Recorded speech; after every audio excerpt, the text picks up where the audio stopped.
Bismillahirrahmanirrahim. Assalamualaikum warahmatullahi wabarakatuh. Waalaikumsalam warahmatullahi wabarakatuh. Selamat siang Bapak Ibu hadirin sekalian yang berbahagia. Perkenalkan, saya Ria Andriani, bertugas sebagai pembawa acara pada hari ini. Marilah kita panjatkan puji syukur kehadiran Tuhan Yang Maha Esa atas limpahan rahmat dan karunia-Nya sehingga kita bisa berkumpul di tempat ini dalam keadaan sehat walafiat. Selamat datang Bapak Ibu di Diseminasi Budaya Positif. Untuk acara yang pertama adalah sambutan Ibu Kepala Sekolah UPTD SMPN Negeri 15 Depok. Yang kedua, materi yang akan dibawakan yang disampaikan oleh calon guru penggerak angkatan 10. Dilanjutkan dan kami persilakan untuk sambutan Ibu Kepala Sekolah, Ibu Adia, kami persilakan.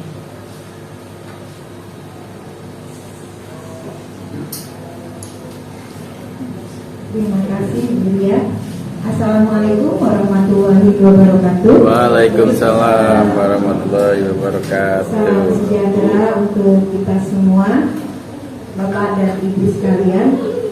Untuk yang pertama dan utama, mari sama-sama kita panjatkan puji syukur kepada Allah Subhanahu wa Ta'ala, yang mana pada hari ini kita berkumpul bersama-sama untuk melaksanakan satu kegiatan dari calon guru penggerak kita, yaitu diseminasi aksi nyata budaya positif. Kemudian yang kedua, salawat dan salam tak lupa kita haturkan kepada junjungan Nabi besar Muhammad SAW. Bapak dan Ibu, untuk kali ini saya tidak bosan mengatakan bahwa sebagai kepala sekolah saya sangat mensupport kegiatan calon guru penggerak. Untuk itu, maka mari sama-sama kita ikuti kegiatan diseminasi aksi nyata budaya positif. Kita mendengarkan, kemudian kita menjadi tahu apa itu budaya positif. Nanti akan ada kolaborasi yang seperti apa yang bisa kita laksanakan dan kita gunakan, kita budayakan di sekolah kita, sehingga sekolah kita ini lebih maju lagi. Dan yang ingin mencapai prestasi atau Bapak Ibu guru yang ingin menjadi guru penggerak lebih termotivasi lagi. Dari saya cukup sekian, kiranya kurang lebihnya mohon maaf. Assalamualaikum warahmatullahi wabarakatuh.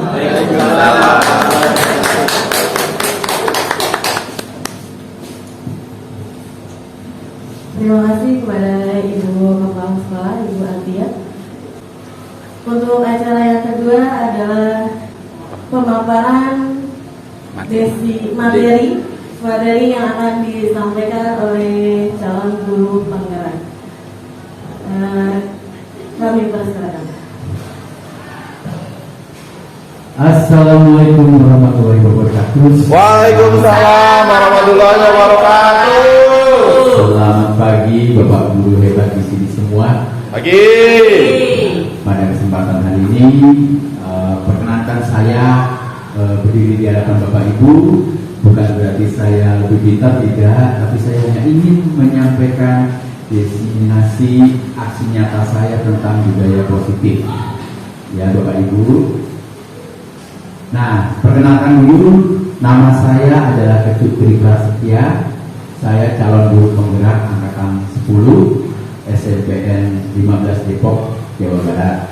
Mungkin sudah ada beberapa dari Bapak Ibu yang sudah mengenal saya. Buat yang belum kenal, saya ucapkan salam perkenalan. Nah, sebelum kita memasuki materi pada hari ini, saya akan ice break dulu sebentar ya, biar Bapak Ibu semuanya itu bisa segar, siap menerima materi. Kita lepaskan dulu semua pemikiran kita yang membebani kita. Kita tebarkan aura positif. Aura positif itu sangat penting. Kenapa? Karena kita dapat menciptakan ide-ide kreatif, dapat menciptakan pemikiran-pemikiran yang positif. Oke, bagaimana Bapak Ibu? Siap? Siap. Oke, baik. Sekarang Bapak Ibu boleh cari pasangannya masing-masing, saling berhadapan ya, saling berhadapan. Ya, ya, saling berhadapan dulu. Nah, mungkin boleh berpasangan, semuanya boleh berpasangan. Nah, apa yang akan kita lakukan sekarang? Sekarang Bapak Ibu berikan senyum terbaik. Perhatikan wajah temannya masing-masing, perhatikan wajah teman-temannya. Berikan senyum yang terbaik selama 30 detik. Siap? 1, 2, mulai. Diri pasangannya, diri boleh, duduk boleh. Berpasang-pasangan. Ayo, Bapak Ibu berpasang-pasangan. Tunjukkan. Berpasang-pasangan.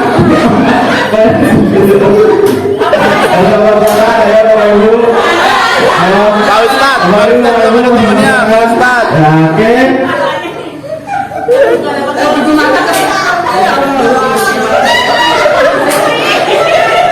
Senyum Bapak Ibu. Senyum.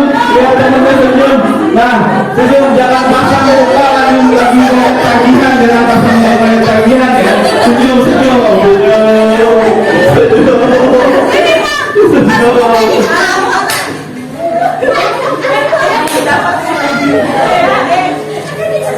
Aura positif. Aura positif. Aura positif. Aura positif.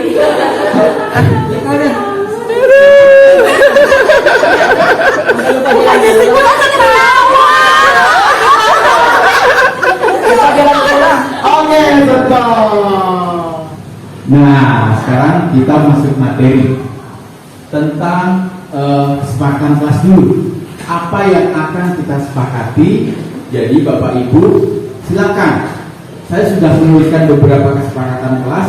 Nanti kalau ini ditambahkan boleh. Yang pertama, kita harus saling menghargai pendapat siapapun, ya, karena pendapat itu adalah ide pikiran seseorang. Jadi kita harus menghargainya.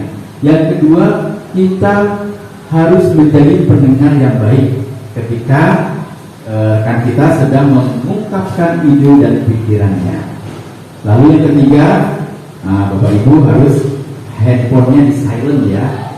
Kemudian berpakaian rapi. Nah, Bapak Ibu sudah rapi semua, sudah cantik-cantik, sudah ganteng-ganteng, luar biasa. Lalu jika ingin ke belakang, ke restroom, toilet, nah silakan dipersilakan untuk ke belakang. Lalu nanti ada snack bisa Bapak Ibu nikmati sambil dalam kondisi yang tetap tenang. Mungkin ada lagi yang mau ditambahkan kesempatan kelasnya? Cukup Pak. Cukup? Oke. Cukup Pak, Oke, cukup. cukup. Kalau cukup. Baik, kita lanjut. Nah, saat ini konsep budaya positif itu saya bagi menjadi 7 bab. Yang pertama, kita akan belajar tentang paradigma baru. Nah, kemudian yang kedua, kita akan belajar tentang disiplin positif dan nilai-nilai kebajikan. Kemudian kita akan mempelajari motivasi, hukum, dan penghargaan. Nah, nanti apakah di sekolah itu kita apakah masih boleh menghukum anak? Apakah kita masih boleh memberikan konsekuensi kepada anak? Nanti kita akan bahas di bab 3 ini. Kemudian yang keempat, kita akan belajar cara membuat keyakinan kelas. Ya. Kemudian kita akan mempelajari tentang kebutuhan dasar manusia. Karena pada dasarnya setiap manusia itu memiliki kebutuhan dasar yang tidak bisa apa ya? Pokoknya semua harus dipenuhi, ya. Tidak bisa tidak dipenuhi. Kemudian kita sebagai guru kita akan mempelajari posisi kontrol. Nanti ada beberapa posisi kontrol kita. Ada sebagai teman, ya, ada sebagai manajer. Nanti kita pelajari semua di sini. Kemudian yang terakhir adalah kita akan mempelajari cara pemecahan masalah dengan menggunakan segitiga restitusi. Baik Bapak Ibu, semuanya sudah siap? Boleh mengeluarkan catatan, boleh dicatat yang penting, dan boleh nanti memberikan pertanyaan. Apa yang mau ditanyakan, dipersilakan. Baik, kita lanjut. Paradigma baru, ya, paradigma baru. Nah, pembelajaran paradigma baru ini adalah pembelajaran yang merupakan pembelajaran yang dirancang berdasarkan prinsip pembelajaran berdiferensiasi, sehingga para peserta didik belajar sesuai kebutuhan berdasarkan tahap perkembangan sesuai teori psikologis modern untuk mewujudkan profil pelajar Pancasila. Nah, kita pasti sudah tahu ya, profil pelajar Pancasila itu apa aja. Ada 6 profil pelajar Pancasila. Yang pertama adalah berkebinekaan global, bergotong royong, kreatif, bernalar kritis, mandiri, beriman, bertakwa kepada Tuhan Yang Maha Esa, dan berakhlak mulia. Nah, sekarang kita akan mempelajari miskonsepsi tentang teori kontrol, ya. Nah, di sini ilustrasi bahwa kritik dan membuat rasa bersalah mampu menguatkan karakter, ya. Ilusi bahwa orang dewasa berhak memaksa. Nah, orang dewasa itu kebanyakan memaksa anak-anak untuk melakukan sesuai dengan keinginannya. Nah, itu sebenarnya tidak boleh. Ini miskonsepsi, ya. Kita tidak bisa mengontrol anak, ya. Anak dikontrol sesuai keinginan kita tidak bisa. Karena apa? Karena anak memiliki kehendak, ya, kehendak bebas, free will. Lalu miskonsepsi berikutnya adalah ilusi bahwa semua penguatan positif efektif dan bermanfaat. Kemudian ilustrasi guru mengontrol murid. Nah, ini semua adalah miskonsepsi tentang teori kontrol. Lalu bagaimana mengubah paradigma stimulus respon ke pendekatan teori kontrol? Ya, di sini saya jelaskan. Di sini stimulus respon, di sini ada teori kontrol. Nah, realitas atau kebutuhan kita sama. Nah, untuk teori kontrol, realitas kebutuhan kita berbeda. Ini ya. Kemudian semua orang melihat hal yang sama. Lalu teori kontrolnya adalah setiap orang memiliki gambaran yang berbeda.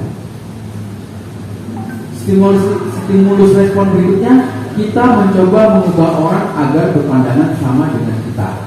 Lalu teori kontrolnya, kita berusaha memahami pandangan orang lain tentang dunia. Perilaku buruk dilihat sebagai suatu kesalahan. Lalu semua perilaku memiliki tujuan. Orang lain bisa mengontrol saya. Lalu teori kontrolnya, hanya Anda yang bisa mengontrol diri Anda. Ya, jadi hanya diri kita yang bisa mengontrol kita. Ya. Lalu stimulus respon berikutnya, saya bisa mengontrol orang lain. Lalu teori kontrol mengatakan Anda tidak bisa mengontrol orang lain. Kemudian pemaksaan ada pada saat bujukan gagal. Teori kontrolnya, kolaborasi dan konsensus menciptakan pilihan-pilihan baru. Lalu model berpikir menang kalah. Teori kontrolnya, model berpikir menang-menang atau win-win solution. Nah, kita akan belajar tentang disiplin positif. Apa sih disiplin positif itu? Ketika mendengar kata disiplin, apa yang terbayang di benak Anda? Nah, disiplin itu rata-rata kita harus apa yang terbayang di benak kita ketika kita mendengar kata disiplin? Patuh. Ya, yang terbayang di benak kita adalah patuh. Apa yang terlintas di pikiran Anda tentang disiplin? Disiplin, apa yang terlintas? Selain patuh, disiplin adalah sikap, ya, sikap yang mau diajak melakukan sesuatu hal. Nah, di sini Ki Hajar Dewantara menyatakan bahwa di mana ada kemerdekaan, disitulah ada disiplin yang kuat. Sungguh pun disiplin itu bersifat self-disiplin, disiplin diri, yaitu kita sendiri yang mewajibkan kita dengan sekeras-kerasnya. Tetapi itu sama saja, sebab kalau kita tidak cakap melakukan self-disiplin, wajiblah penguasa lain mendisiplinkan diri kita. Dan peraturan demikian itulah harus ada di dalam suasana yang merdeka. Ya. Kemudian tentang disiplin positif. Disiplin positif merupakan suatu cara penerapan disiplin yang mengajarkan anak bertanggung jawab dan menumbuhkan kesadaran diri berdasarkan nilai-nilai kebajikan yang lebih ke arah pengontrolan diri dalam melakukan segala tindakan. Nah, ini contohnya seperti ini. SMP 15 Depok melakukan kegiatan sekolah duha bagaimana. Nah, lalu apakah nilai-nilai kebajikan itu? Nilai-nilai kebajikan adalah nilai-nilai positif universal. Ya, ada rasa peduli, rajin, integritas, rasa hormat, keterus-terangan, keberanian, kebahagiaan, tanggung jawab, komitmen, kreatif, baik hati, bijaksana, belas kasih, semangat, kesetiaan, bersyukur, percaya diri, kedermawan, berprinsip, dan toleransi. Di sini ada berbagai macam nilai-nilai kebajikan yang harus kita tanamkan kepada peserta didik kita. Nah, nilai-nilai kebajikan tadi itu semuanya sudah terlangsung dalam proyek penguatan profil pelajar Pancasila. Ya, ada beriman bertakwa kepada Tuhan Yang Maha Esa dan beramal mulia, mandiri, benar kritis, berkebinekaan global, bergotong royong dan kreatif. Nah, kita akan masuk dalam motivasi, hukuman, dan penghargaan. Motivasi adalah perilaku manusia. Nah, motivasi itu ada macam-macam. Ada untuk menghindari ketidaknyamanan atau hukuman. Nah, ada juga motivasi itu untuk mendapatkan imbalan atau penghargaan dari orang lain. Ya. Jadi orang termotivasi melakukan sesuatu itu yang pertama takut akan hukuman atau menghindari hukuman. Ya. Yang kedua karena imbalan. Nah, untuk menjadikan orang yang orang yang merdeka yang mereka inginkan dan menghargai diri sendiri dengan nilai-nilai yang mereka percaya. Nah, ini perilaku manusia. Ya. Nah, lalu apa bedanya hukuman, konsekuensi, dan restitusi? Nah, hukuman itu merupakan tindakan berencana atau tiba-tiba. Lalu hukuman itu rata-rata murid tidak tahu apa yang akan terjadi atau tidak dilibatkan dalam menentukan hukumannya, tidak. Kemudian bersifat satu arah. Jadi hukuman itu bersifat seperti menghukum yang tua kepada yang muda. Nah, hukuman satu arah, bapak kepada anak, itu hukuman.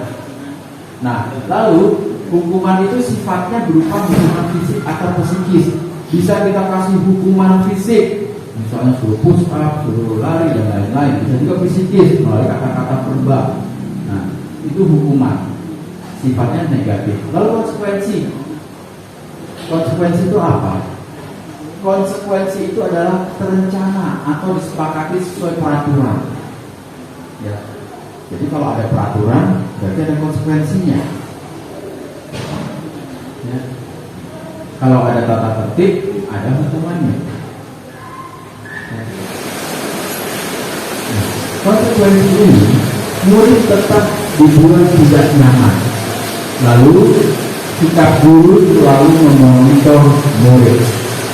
Lalu apa bedanya dengan restitusi? Restitusi ini adalah proses menciptakan kondisi bagi murid untuk memperbaiki kesalahan. Ya. Lalu ada proses kolaboratif yang mengajarkan murid untuk mencari solusi mandiri. Nah, keyakinan kelas. Apa sih keyakinan kelas itu? Apakah keyakinan kelas dan peraturan kelas itu sama? Ya, kita akan tahu jawabannya di sini. Keyakinan kelas itu berbeda dengan peraturan kelas. Ya, tidak sama. Peraturan kelas adalah suatu aturan yang disepakati bersama di kelas. Tetapi peraturan kelas ini tetap ada konsekuensinya. Ya, jadi tetap menimbulkan perasaan tidak nyaman pada anak. Nah, di sini tetap menimbulkan perasaan tidak nyaman kepada anak dan sikap guru selalu memonitor murid. Nah, ini bedanya. Lalu apakah keyakinan kelas? Nah, keyakinan kelas adalah kebajikan. Kata-kata kebajikan yang disepakati oleh murid, universal. Ya, jadi ini beda sekali antara keyakinan kelas dan peraturan kelas. Anak meyakini apa yang dilakukan itu baik. Ya. Nah, lalu apa sih bentuk keyakinan kelas itu? Yang pertama, keyakinan kelas itu bersifat abstrak, berupa pernyataan-pernyataan universal. Lalu keyakinan kelas itu dibuat dalam pernyataan positif. Contohnya seperti ini. Ketuk pintu dan berikan salam sebelum masuk. Ketuk pintu dan berikan salam sebelum masuk. Ya. Kalau peraturan kelasnya biasanya ini seperti apa? Jangan masuk ke kelas langsung apa? Langsung masuk. Ya.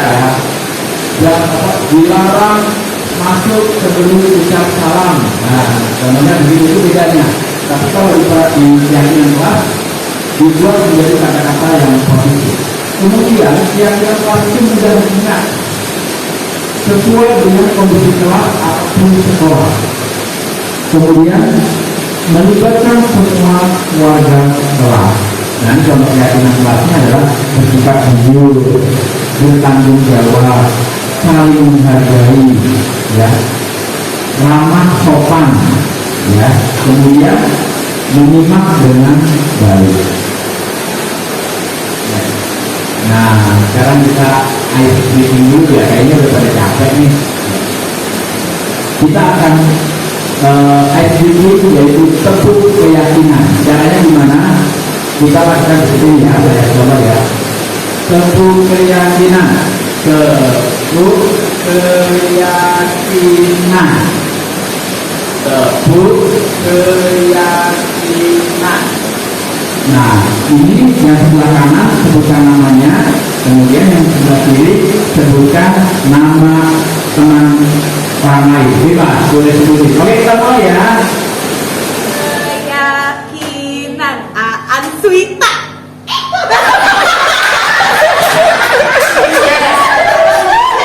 Yang salah mimpi di depan.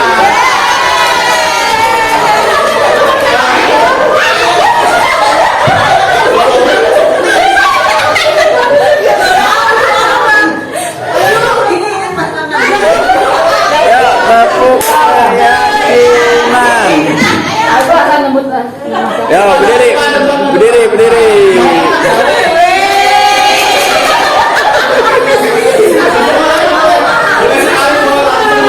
Boleh langsung boleh. Udah ngincer kita. Tepuk keyakinan Aan Reni. Tepuk keyakinan Reni Susi. Tepuk keyakinan Susi Aang. Oh, keyakinan Aang Emak.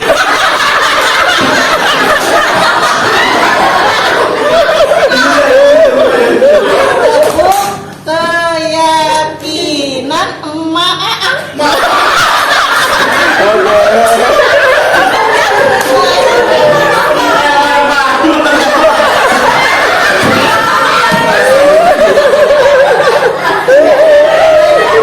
Ayo, ayo siapa? Siapa? Ayo, Emak ulangi.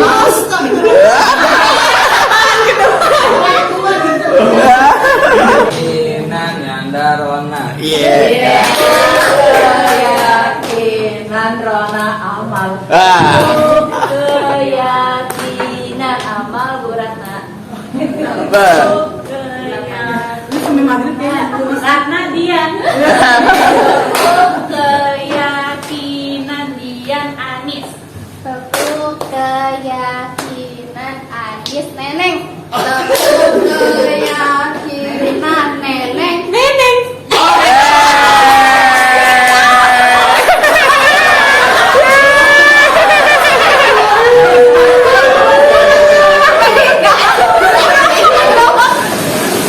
Oke, Bapak Ibu semuanya sudah setengah ceria lagi ya, sudah happy semuanya. Oke, kita akan masuk materi selanjutnya tentang kebutuhan dasar manusia. Nah, pernyataan ketika seorang murid melakukan suatu perbuatan yang bertentangan dengan nilai kebaikan atau melanggar peraturan, hal itu sebenarnya dikarenakan mereka gagal memenuhi kebutuhan dasar manusia. Ya. Nah, kebutuhan dasar manusia itu apa aja sih? Yang pertama bertahan hidup, kemudian kasih sayang dan rahmat di rumah. Lalu ada penguasaan, ada kebebasan, dan yang terakhir kesenangan. Nah, kita akan belajar sedikit sekarang. Ibu kita adalah guru wali kelas di kelas 7 di SMP Sinar Harapan. Sedang bingung menghadapi ulah salah satu murid di kelasnya, Bidan.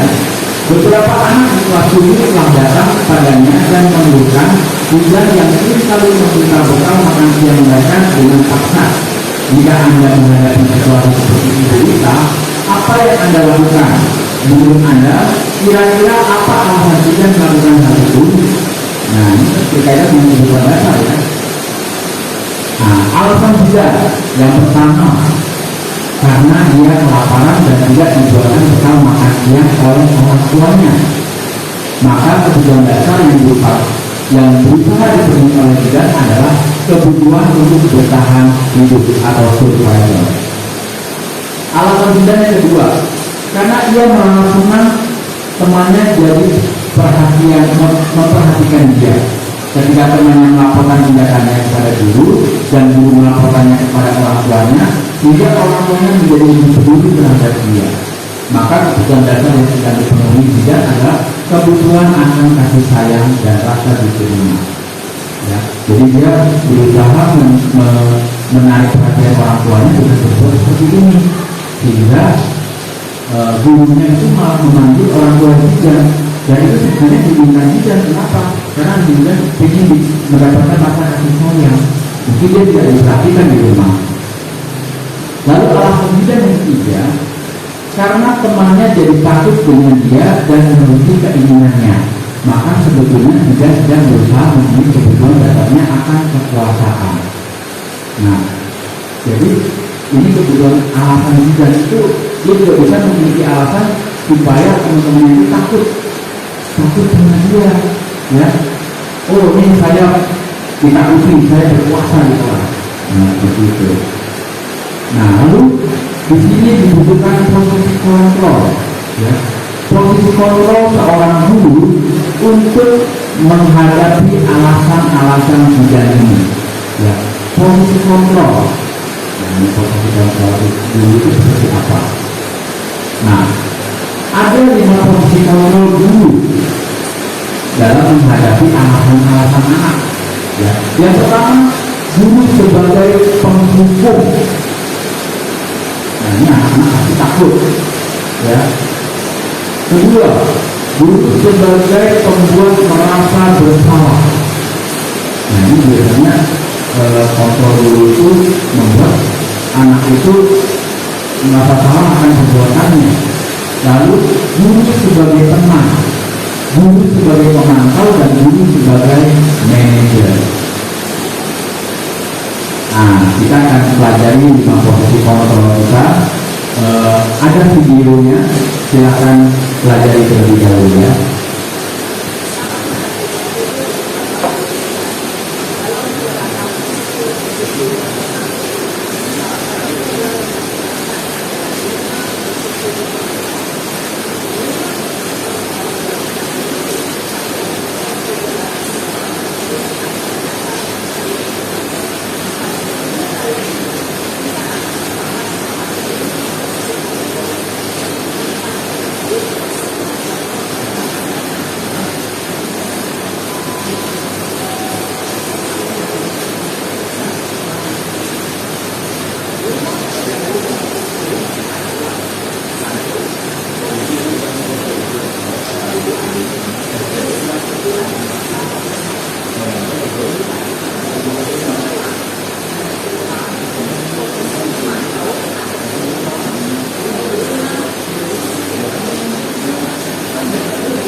Bapak Ibu sudah menyaksikan video tadi tentang posisi kontrol. Nah, sekarang menurut Bapak Ibu, posisi kontrol apa yang paling tepat kita gunakan dan paling bagus apa menurut Bapak Ibu? Manajer, Pak. Ya, tim manager. Kita sebagai seorang guru kita harus bisa menempatkan diri kita sebagai posisi manajer dalam menghadapi permasalahan-permasalahan yang dihadapi oleh siswa. Nah, ya kita akan mempelajari segitiga restitusi. Nah, baik ya. Nah, kita akan mempelajari video segitiga restitusi, jadi Bapak Ibu bisa lebih mengerti lagi.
dengan mengajukan pertanyaan-pertanyaan pemahaman yang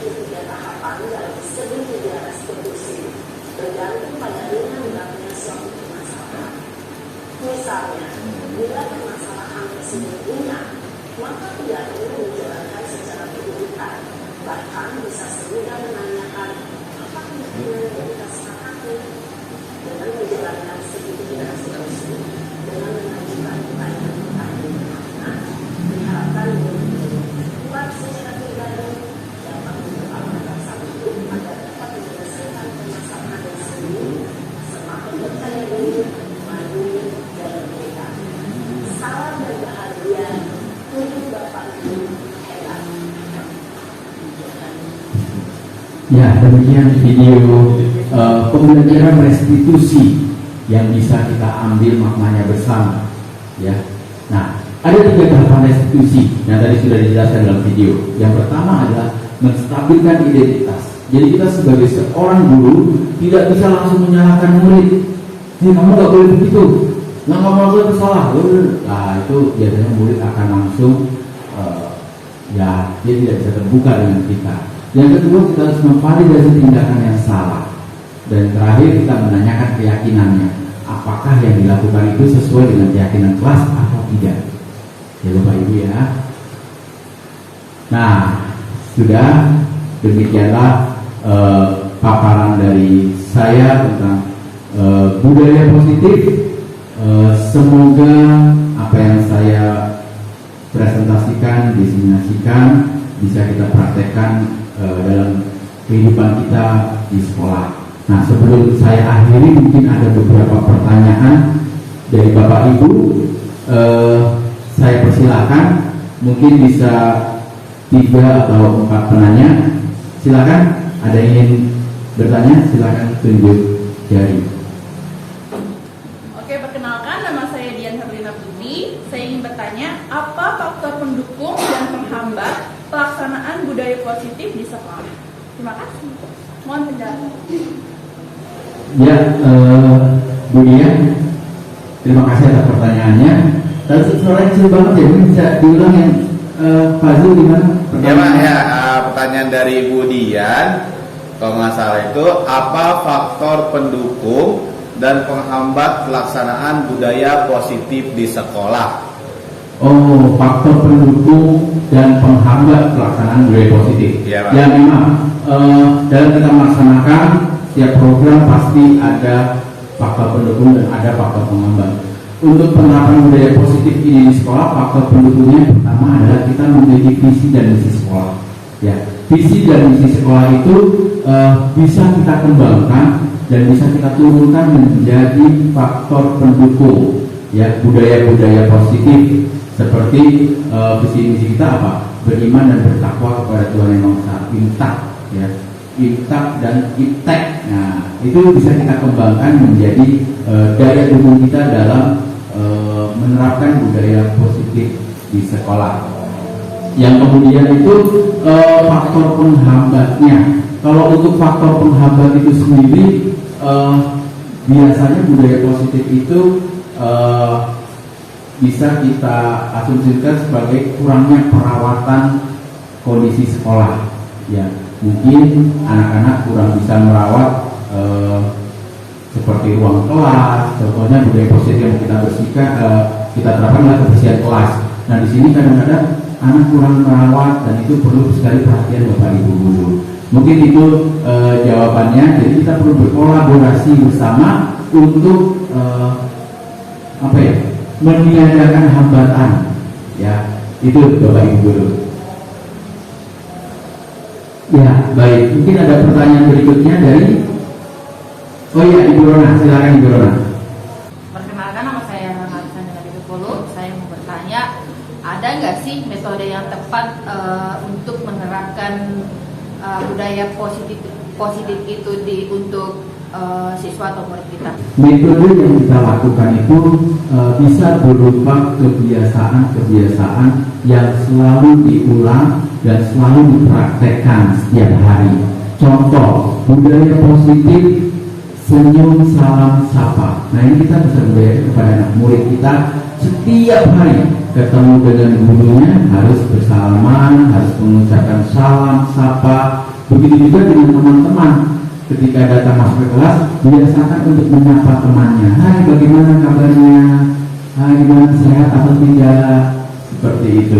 Juga bisa penerapan pembiasaan di setiap minggunya. Contohnya seperti pembiasaan sholat berjemaah di sekolah, ya, atau bisa juga pembiasaan Jumat bersih di sekolah. Bisa juga pembiasaan makan sehat atau olahraga bersama.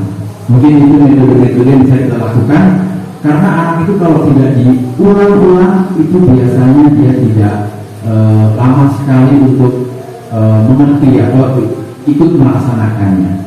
Mungkin itu. Terima kasih Bu Lona. Bu Susi. Silakan Bu. Perkenalkan, nama saya Susi. Ya, Next pertanyaannya Bu. Ya, pertanyaannya seperti apa sih upaya membangun budaya positif yang berpihak kepada murid? Terima kasih, Pak. Ya, terima kasih Bu Susi. Ya, saya jawab pertanyaan dari Bu Susi. Jadi untuk menerapkan budaya positif ini nggak hanya guru yang berperan ya. Jadi yang berperan itu semua warga sekolah, baik dari kepala sekolah, baik dari guru, karyawan, stakeholder yang ada di sekolah, orang tua murid. Nah, ini semua berperan, ya, berperan dalam penerapan budaya positif di sekolah. Silakan, nama saya Muhammad Rohmani. Pertanyaan dari saya, bagaimana sekolah mengintegrasikan nilai-nilai seperti kerjasama, empati, dan juga menghargai perbedaan untuk memastikan terciptanya budaya positif pada warga di lingkungan sekolah? Ya, selanjutnya pertanyaan terakhir nih ya dari Pak Rohmani.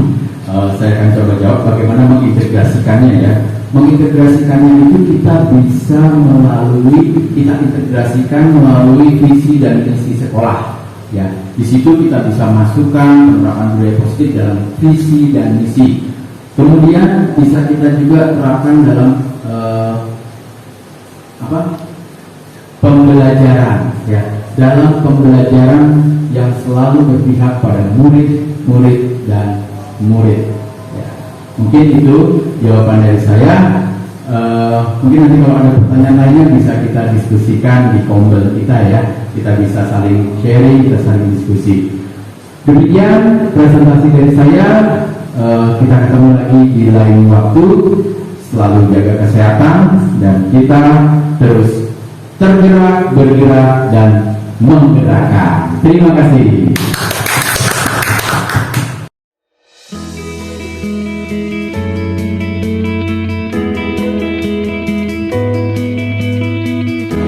Baik, selamat pagi anak-anak Bapak yang Bapak sayangi. Pagi Pak. Bapak cintai.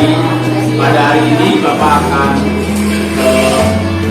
menerangkan tentang budaya positif. Ya. Nah, dengan keyakinan kelas. Ya. Budaya positif dengan keyakinan kelas. Ya. Untuk keyakinan kelas ini kita punya banyak sesuatu yang harus Bapak bicarakan. Ya.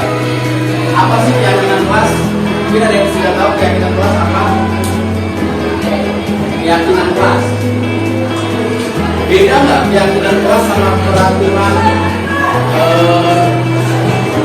kelas sama keyakinan kelas beda apa sama? Nah, beda. Kalau peraturan kelas kayak gimana? Peraturan kelas kayak gimana? Kalau peraturan kelas itu, dengerin. Kalau peraturan kelas itu pasti ada hukumannya, ya, pasti ada sanksinya. Tapi kalau keyakinan kelas ini adalah keyakinan dari dalam ilmu yang harus kamu pertanggungjawabkan, ya. Kita lihat di sini. Nah, pengertian dari keyakinan kelas adalah suatu pendekatan untuk menerapkan disiplin dari dalam diri anak tanpa hukuman dan tanpa hadiah. Ya, tanpa hukuman dan tanpa hadiah. Nah, keyakinan kelas ini harus harus ditumbuhkan. Bagaimana cara menumbuhkannya? Karena Bapak sebagai guru tidak bisa mengontrol kamu. Bapak tidak bisa mengontrol kamu satu persatu, tidak bisa. Mau tahu contohnya? Baik. Sekarang coba kamu ambil kertas. Semuanya ambil kertas. Ambil kertas kecil aja. Kertas kecil, sampai kecil aja. Ya. Kita buktikan kalau Bapak tidak kamu itu, Bapak sebagai guru tidak bisa mengontrol kamu harus punya keyakinan kelas. Oke, sudah kecil aja, kertasnya kecil, satu lembar bisa buat beberapa anak. Ya,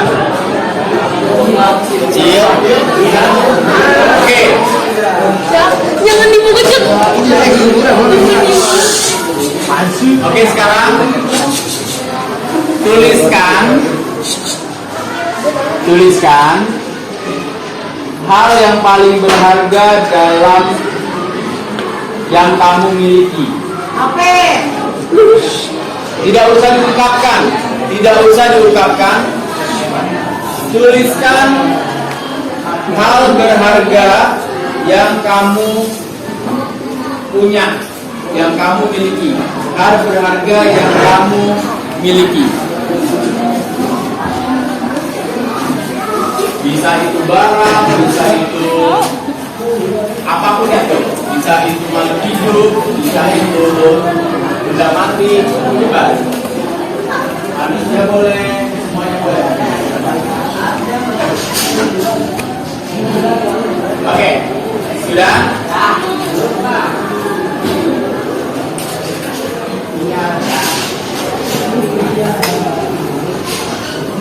Baik, kalau sudah, taruh kertasnya di genggaman tangannya. Ya, taruh kertasnya di genggaman tangannya. Ya. Dan kamu yakin itu paling berharga buat diri kamu ya. Oke. Sekarang siapa? Kamu dah? Coba berdiri sini depan. Tunjukkan ini kepala tanganmu. Nah, satu lagi cowok. Nah, kamu. Ya.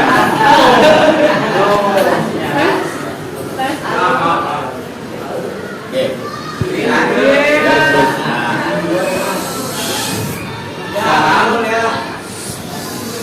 Ini berharga buat kamu. Ini berharga buat kamu. Oke. Kamu mau nggak buka tangannya itu buat bapak? Nggak mau. Bilang aja nggak mau. Kenapa nggak mau? Kalau bapak kasih uang mau nggak dibuka? Nanti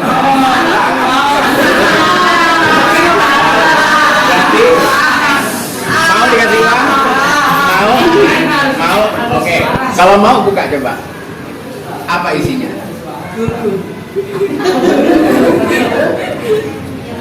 Keluarga sama. Hah? Keluarga sama handphone. Keluarga sama handphone mau ditukar sama uang. Oke, tepuk tangan buat.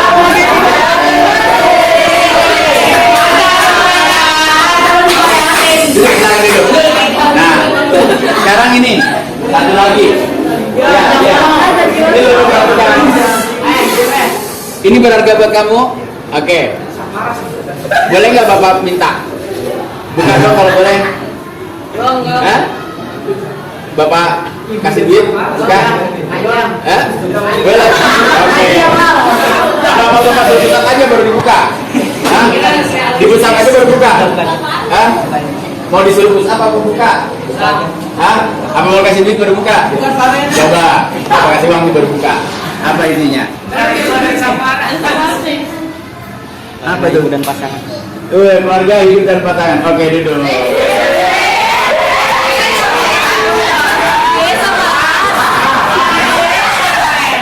Nah, berarti teori ini benar. Ya, teori ini benar. Jadi, menerapkan disiplin tanpa hukuman dan hadiah. Ya, ketika kamu mempertahankan milikmu suruh buka, nggak mau. Semuanya pada bilang nggak mau disuruh buka. Tapi ketika bapak kasih hadiah, mau nggak dikasih uang? Mau. Dia akan buka. Terus hukuman. Kalau bapak pusat gimana? Buka nggak? Kalau bapak pusat, jadi deh buka aja deh pak daripada saya suruh pusat. Ya kan? Berarti teori ini benar. Nah ini yang akan kita hilangkan. Ngerti kan? Jadi kalian menerapkan disiplin tapi tanpa takut. Ngerti ya?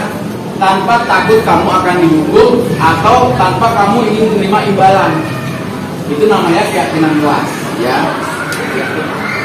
Lanjut. Next. Nah, bagaimana caranya? Nah, caranya gimana? Kamu disiplin tapi tanpa mengharapkan imbalan, tanpa takut hukuman. Caranya dengan membuat keyakinan kelas. Ini keyakinan kelas kamu sepakati bersama di dalam kelas. Sepakati bersama. Paham sampai sini? Paham ya? Jadi Bapak nggak perlu mengancam kamu dengan hukuman, atau Bapak tidak perlu memberi kamu hadiah agar kamu menjadi disiplin. Jadi kita menggunakan keyakinan kelas. Keyakinan kelasnya itu apa aja sih? Ini nanti kita sepakati bersama. Nah,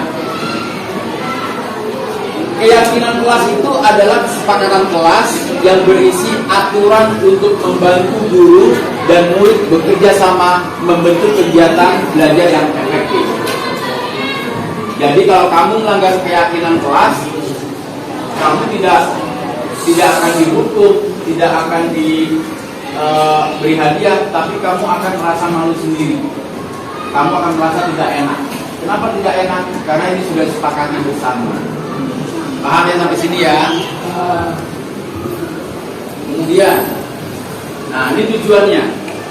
Tujuan dari keyakinan kelas adalah yang pertama, menciptakan pembelajaran yang berpusat pada siswa. Yang kedua, memunculkan ketertiban murid dalam menentukan kelas, sehingga murid lebih bertanggung jawab. Karena apa? Sudah kamu yang menentukan, bukan Bapak yang menentukan. Yang ketiga, menunjukkan komunikasi efektif antar murid dan guru. Dan yang keempat, menunjukkan tujuan pendidikan yang berorientasi profil pelajar Pancasila. Nah, pelaku keberhasilannya didukung dan dimotivasi dari kepala sekolah dan guru, ya, adalah magnet tersendiri bagi anak. Ya. Lalu kesadaran diri akan perilaku positif di dalam interaksi kepada guru dan teman. Terus pelaku ketiga adalah kesepakatan yang dibuat oleh siswa akan menjadi tanggung jawab seluruh keluarga kelas untuk melaksanakannya. Sekarang tugas kalian adalah masing-masing tulis keyakinan kelas yang harus kamu buat di kelas ini. Contoh yang pertama Bapak kasih tahu. Yang pertama adalah contoh sopan santun. Bisa menuliskannya setelah ini. Datang tepat waktu. Bisa? Oke. Tulis masing-masing di kertas disiplin keyakinan kelas, disiplin positif apa yang akan kamu wujudkan di kelas ini. Bapak kasih waktu 5 menit dan cara. Tulis. Boleh. Bebas.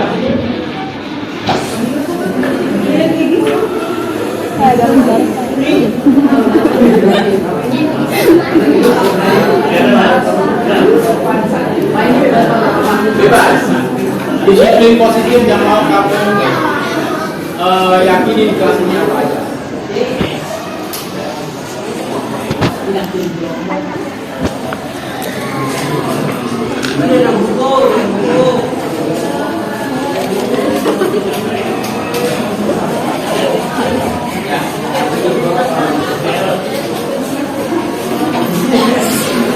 Kamu boleh dicantik.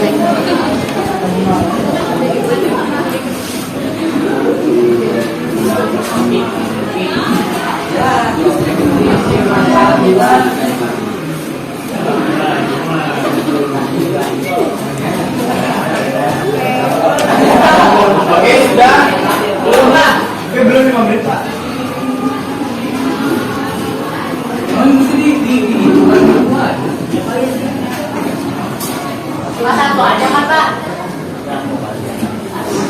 Boleh 1, boleh 2, boleh 3. Nanti kita kumpulkan bersama biar jadi keyakinan kelas kita yang bareng-bareng bersama.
Kita akan bikin keyakinan kelas 83.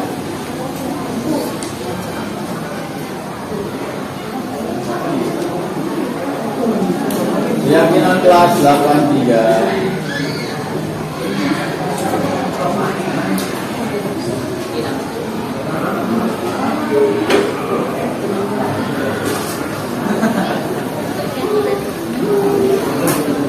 Baik, dari ujung sini sebutkan ya. Satu orang satu keyakinan kelas. Siap? Dari perempuan ujung. Ya. Apa keyakinan kelas yang ingin kamu wujudkan? Satu. Saling menghargai pendapat satu sama lain. Kurang? Apa? Saling menghargai pendapat satu sama lain. Saling menghargai sesama teman. Next, keduanya Saling tolong menolong. saling tolong menolong.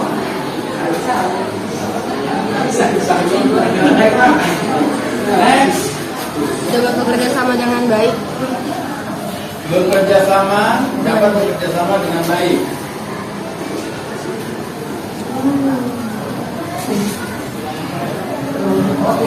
Next,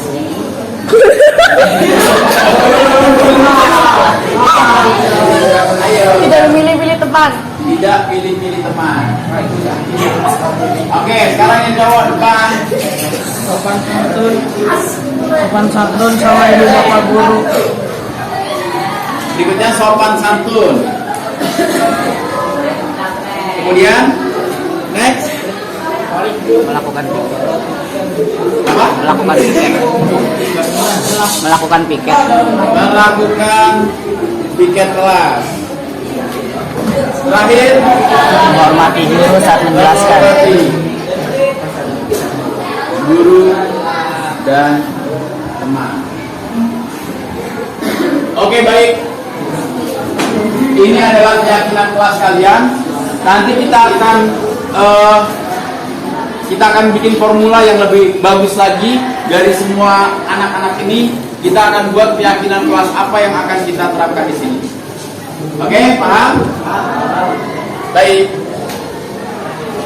Oke, anak-anak. Semoga kita bisa menerapkan keyakinan kelas kita dan kita bisa membentuk kelas yang baik sehingga belajar mengajar bisa berjalan dengan baik. Oke, sampai ketemu di pelajaran Bapak berikutnya.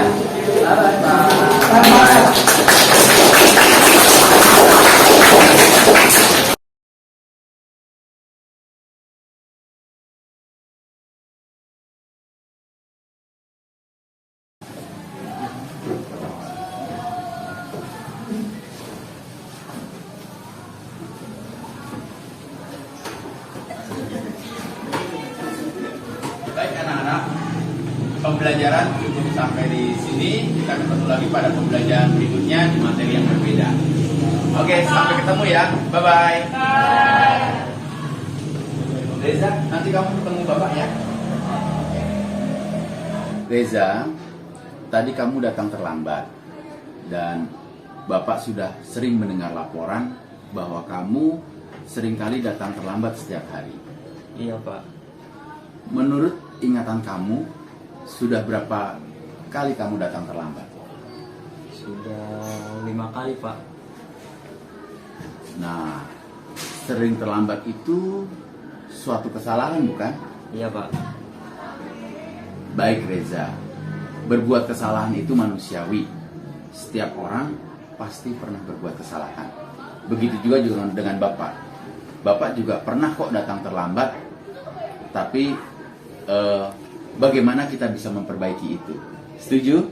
Setuju Pak. Baik Reza, sekarang kita cari solusinya. Reza sering datang terlambat, pasti ada alasannya. Kenapa Reza sering datang terlambat? Karena saya sering begadang Pak. Terus teman saya juga ngajakin saya main game terus setiap malam, game online. Oh begitu. Kamu pasti tahu dong keyakinan kelas yang sudah kita sepakati bersama. Tahu Pak. Nah, kalau terlambat datang ke sekolah, sesuai tidak dengan keyakinan kelas kita? Tidak Pak. Menurut kamu, keyakinan kelas apa yang telah kamu langgar sesuai kesepakatan kita di kelas? Disiplin, Pak. Ya, betul. Disiplin. Kamu melanggar kesepakatan kelas, disiplin. Menurut kamu, disiplin itu penting tidak sih? Penting, Pak. Kalau saya tidak terlambat, saya bisa menghargai waktu, Pak. Ya, betul. Menghargai waktu itu sangat penting dan sangat bermanfaat untuk kita. Ya, kita dapat menghargai waktu, kita dapat menghargai orang lain di sekitar kita, dan pekerjaan kita tidak menumpuk karena kita menghargai waktu yang ada. Reza sudah mengakui, sudah minta maaf, dan menurut kamu apa yang akan kamu lakukan agar kamu tidak datang terlambat lagi? Saya akan tidur lebih cepat agar tidak kesiangan dan tidak begadang, Pak. Baik, kamu sudah menemukan solusimu sendiri, dan Bapak harap kamu bisa mematuhi apa yang sudah kamu yakini dan apa yang sudah kamu lakukan agar kedepannya bisa lebih baik lagi. Iya, Pak. Ya, silakan kembali ke kelas. Terima kasih, Pak. Terima kasih, Pak Guru. Saya senang kali diajak berdiskusi dengan Bapak untuk menemukan solusi atas kesalahan saya yang saya lakukan. Saya tidak akan begadang lagi supaya tidak terlambat. Terima kasih.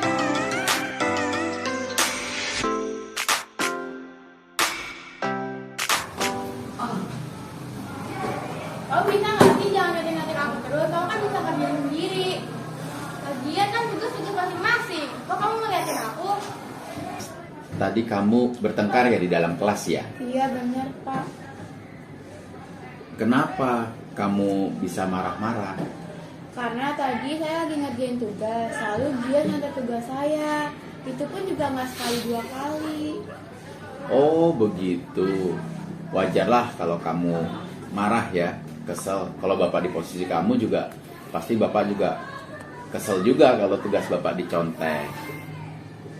Iya Bu, iya Pak. Lalu yang kamu lakukan terhadap temanmu tadi apa? Saya marah-marah, terus sampai sadar saya gebrak meja Pak. Oh begitu. Pasti perbuatanmu itu ada alasannya. Iya, karena dia nyantet tugas saya. Itu pun juga semuanya dicontek sama dia. Makanya saya marah. Oh gitu. Wajar kalau kamu marah karena tidak rela pekerjaan kamu dicontek. Begitu kan? Iya Pak. Ya, Bapak sangat menghargai tindakan kamu. Kamu hanya marah-marah aja, tidak sampai memukul temanmu. Sekarang coba kamu pikirkan tindakan kamu yang sampai menggebrak meja tadi. Kira-kira itu sesuai tidak dengan keyakinan kelas kita? Tidak Pak. Nah, menurut kamu, keyakinan kelas apa yang sudah kamu langgar? Saling menghormati antar teman Pak. Betul. Menurut kamu menghormati antar teman itu penting tidak sih? Penting Pak. Baik, kalau menurut kamu penting, jadi keyakinan apa yang kamu harus lakukan pada saat kamu sedang marah-marah? Harus lebih sabar lagi. Ya, kamu bersedia memperbaiki masalah ini? Ya saya siap, saya akan lebih sabar lagi dan menahan amarah saya ketika ada teman yang mencontek. Nanti lalu saya akan melaporkannya kepada wali kelas. Betul, setiap ada kejadian di kelas, kamu harus melaporkan kepada wali kelas ya. Itu tepat sekali tindakan kamu. Nah, kalau kamu mau melaporkan ke wali kelas, tetap semangat ya. Sekarang kamu silakan kembali ke kelas dan belajar kembali. Terima kasih Pak. Assalamualaikum warahmatullahi wabarakatuh. Nama saya Rasyad. Saya senang sekali diajak diskusi dengan Pak Kecuk untuk dapat mengendalikan diri karena amarah dari perilaku teman saya. Saya harus belajar banyak dan bersabar dapat menghormati teman.